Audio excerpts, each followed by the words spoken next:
السلام عليكم ورحمة الله وبركاته. مقعي واني مع عبد الله محمود وحان كتير سنة أكاديمية الإيمان وحان هالكان كاخرين دونا قوي كسابسن فلسطين iyo magaalada Qudus dhibaatada ka dhacayso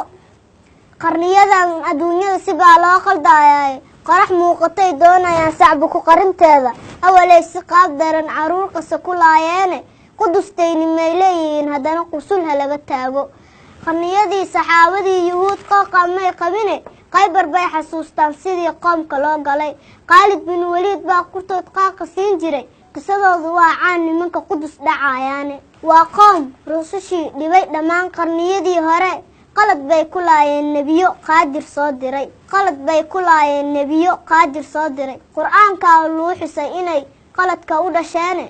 qansiir baaba lay dhiga barkood sidana loo qoray qaswadii Mareykanna kulay way isla qabaane qooxuma taraano hadaad muslimka qaxinayso ha u qaadan quwadan inay sii qatan doonto qusul aad ka furto Qudus marnama qeyl u noqon mayso qabriyan ka doorana inaan Qudus ka sabirnaaye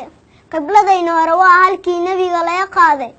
muslimow iskacma qabso kufaar way isu qaashadeen qowmiyad u kala go'a ka taga kulay waad ku qaldamteene qaadir baa quwad idin siine Qudus iyo Aqsa waa dhul aan marnaba quureenin Falastiin naqaas uma laho muslimna ma qaybsamee Qudus aan u heelino haduu qalbi saxnu yaalo Qudus aan u heelino haduu qalbi saxnu yaalo